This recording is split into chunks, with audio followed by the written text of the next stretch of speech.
A Associação Tocando em Frente tem o canal do Clube do Livro. Aqui você encontrará diversos títulos com acesso gratuito. Inscreva-se já e compartilhe.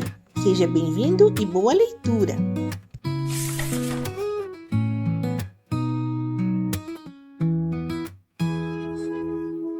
Yaya Garcia, capítulo 3º, parte 2. No meio de semelhante situação, que sentia ou pensava Estela? Estela amava-o. No instante em que descobriu esse sentimento em si mesma, pareceu-lhe que o futuro se lhe rasgava largo e luminoso, mas foi só nesse instante. Tão depressa descobriu o sentimento, como tratou de o estrangular ou dissimular, trancá-lo ao menos no mais escuso do coração, como se for uma vergonha ou um pecado. Nunca, jurou ela a si mesma. Estela era o vivo contraste do pai, tinha a alma acima do destino.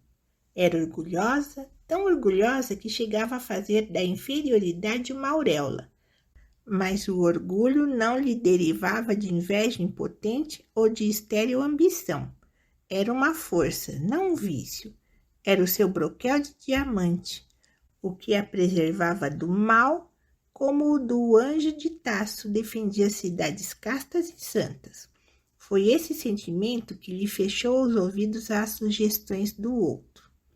Simples agregada ou protegida, não se julgava com o direito a sonhar outra posição superior e independente, e dado que fosse possível obtê-la, é lícito afirmar que recusara porque a seus olhos seria um favor, e a sua taça de gratidão estava cheia. Valéria, que também era orgulhosa, descobrira-lhe essa qualidade e não lhe ficou querendo mal. Ao contrário, veio a apreciá-la melhor. Pois o orgulho de Estela não lhe fez somente calar o coração, infundiu-lhe a confiança moral necessária para viver tranquila no centro mesmo do perigo. Jorge não percebera nunca os sentimentos que inspirara e, por outro lado, nunca viu a possibilidade de os inspirar um dia. Estela só lhe manifestava o frio respeito e a fria dignidade. Um dia, vagando uma casa de Valéria no caminho da Tijuca, determinou-se a viúva a ir a examiná-la, antes de a alugar outra vez. Foi acompanhada do filho e de Estela. Saíram cedo e a viagem foi alegre para a moça, que pela primeira vez ia àquele arrabalde. Quando a carruagem parou, supunha Estela que mal tivera tempo de sair da Rua dos Inválidos. A casa precisava de alguns reparos. Um mestre de obras, que já ali estava, acompanhou a família de sala em sala e de alcova em alcova. Só ele e Valéria falavam. Estela não tinha voto consultivo e Jorge parecia indiferente. Que lhe importava a ele o reboco de uma parede ou o concerto de um soalho? Ele gracejava, ria ou sussurrava ao ouvido de Estela um epigrama a respeito do mestre de obras, cuja prosódia era execrável. Estela, que sorria com ele, cerrava entretanto o gesto aos epigramas. De sala em sala, chegaram a uma pequena varanda, onde uma circunstância nova os deteve algum tempo. Numa das extremidades da varanda, havia um pombal velho, onde eles foram achar, esquecido ou abandonado, um casal de pombos. As duas aves, após 24 horas de solidão, pareciam saudar as pessoas que ali apareciam repentinamente. Coitadinhos, disse Estela logo que entrou na varanda. Valéria prestou 1 minuto de atenção, talvez meio, e seguiu a ver a casa. Estela ficara a olhar para os 2 pombos e não a viu sair. Quer levá-los? Disse a voz de Jorge. A moça voltou-se e respondeu que não. Contudo, continuou ela, era bom dá-los a alguém para não morrerem à fome. São tão bonitos. Mas por que não os há de levar a senhora mesma? Vou pedir ao mestre que os tire dali, disse ela dando um passo para dentro. Não é preciso, eu vou tirá-los. Estela recusou, mas o bacharel resolvera que ia satisfazer ele próprio o desejo da moça. O pombal não ficava ao alcance da mão. Era preciso trepar ao parapeito da varanda, crescer na ponta dos pés e estender o braço. Ainda assim, precisaria contar com a boa vontade dos pombos. Jorge trepou ao parapeito. Se perdesse o equilíbrio, poderia cair ao chão da chácara. Para evitá-lo, Jorge lançou a mão esquerda a um ferro que havia na coluna do canto e que o amparou, depois esticou o corpo e alcançou com a mão o pombal. Um dos pombos ficou logo seguro. O outro, a princípio arisco, foi colhido depois de algum esforço. Estela recebeu-os. Jorge saltou ao chão. A senhora Valéria, se visse isto, havia de ralhar, disse Estela. Grande façanha, respondeu Jorge, sacudindo com o lenço as mãos e a aba do fraque. Podia cair, mas não caí. Foi um risco que passou. São bonitinhos, não são? Continuou ele, apontando para os pombos que Estela tinha entre as mãos. A moça respondeu com um gesto e deu alguns passos, a fim de ir ter com a viúva.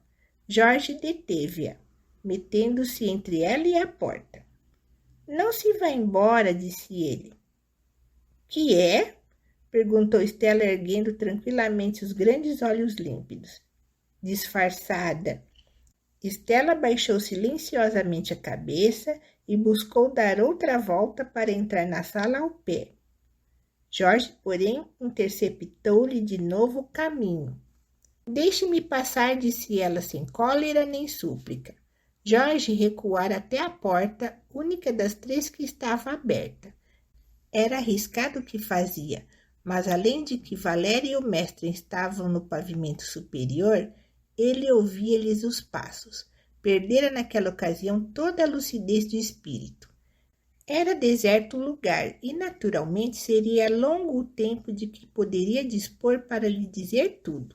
Mas os lábios ficaram cerrados alguns instantes, enquanto os olhos diziam a eloquência da paixão mal contida e prestes a irromper.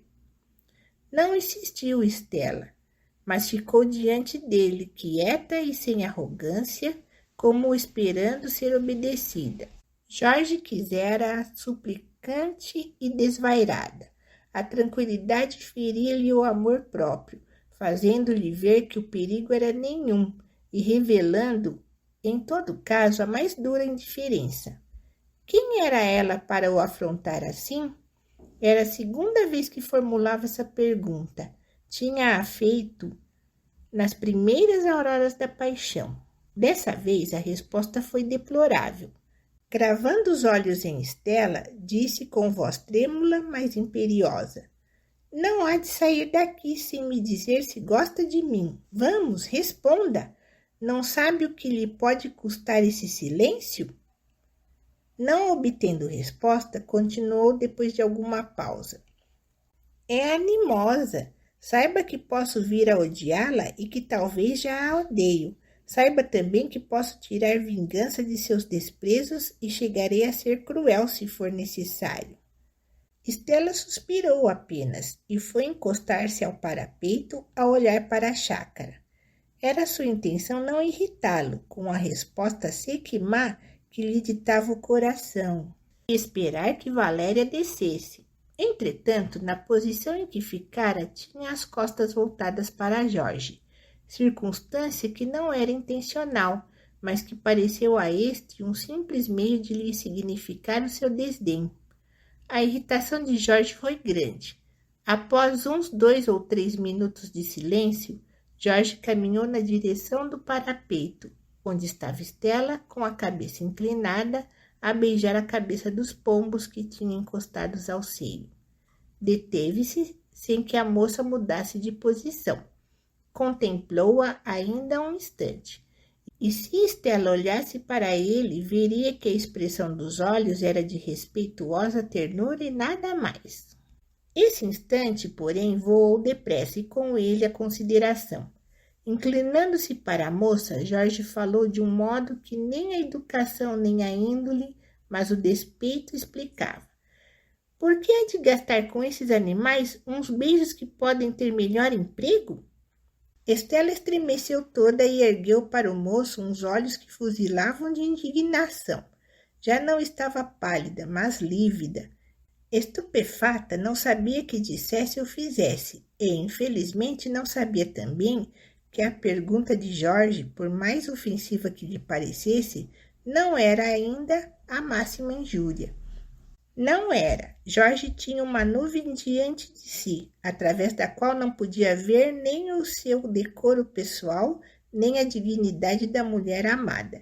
Via só a mulher indiferente. Lançou-lhe as mãos à cabeça, puxou-a até si e, antes que ela pudesse fugir ou gritar, encheu-lhe a boca de beijos.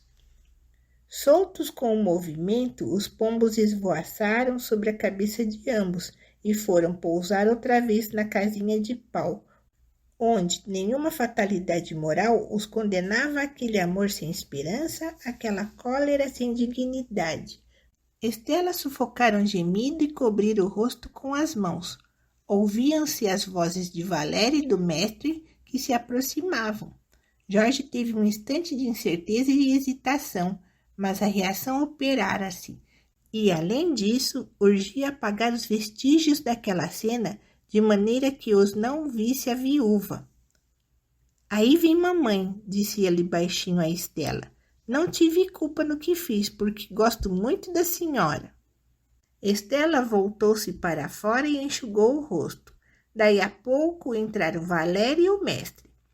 Este saiu logo depois, tendo ajustado as obras que era indispensável fazer na casa.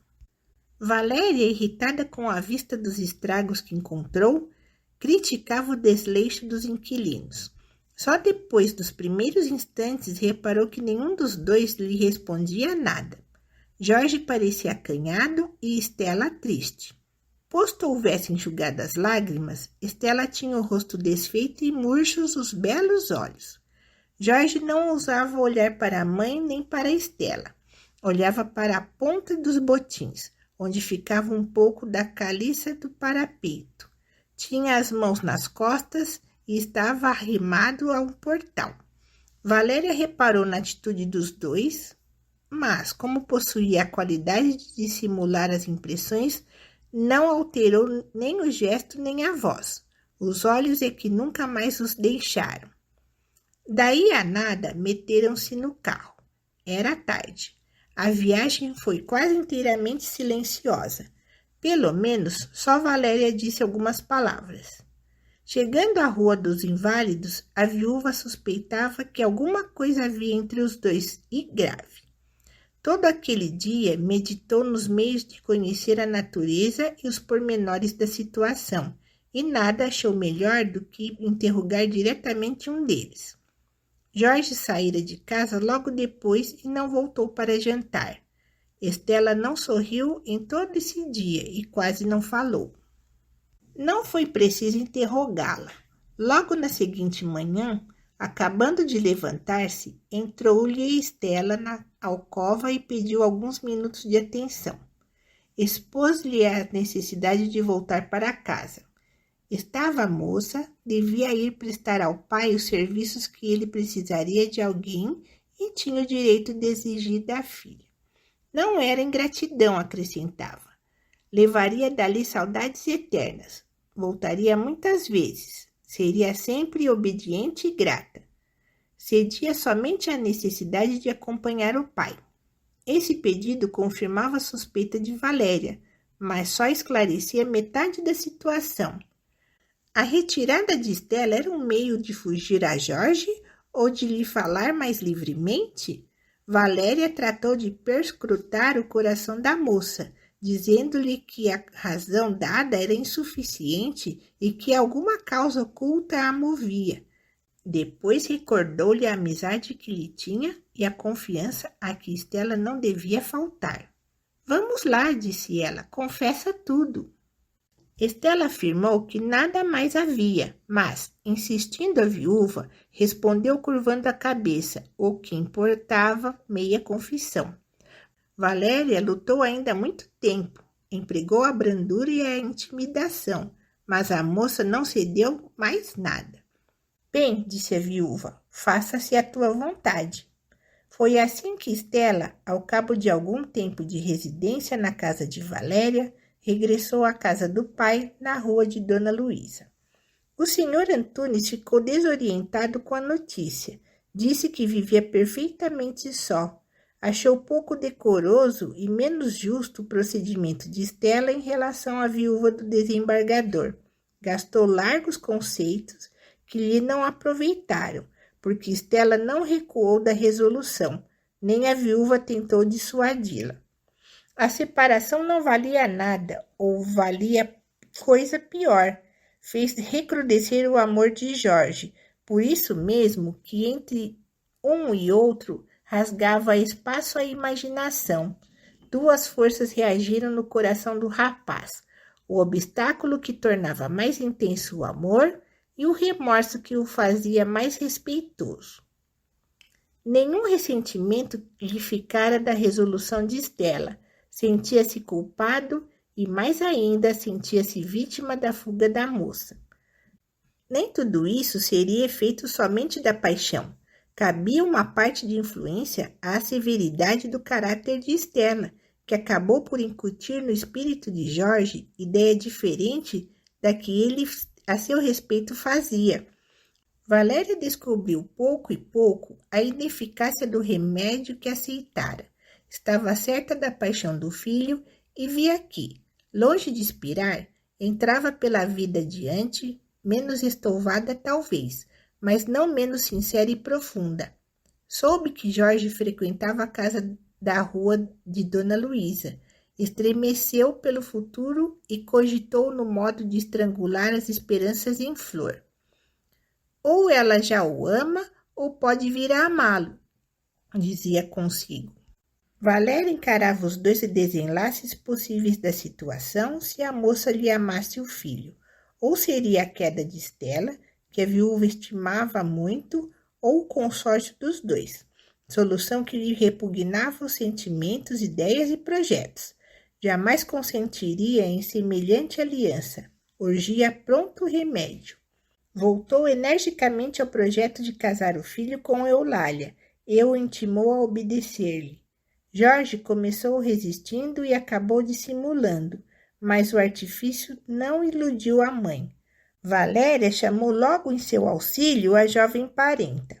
Eulália, que tivera tempo de refletir, francamente lhe disse que não estava disposta a ser sua nora, porque Jorge não a amaria nunca, e, conquanto não visse no casamento uma página de romance, entendia que a antipatia ou total indiferença era o mais frouxo dos vínculos conjugais.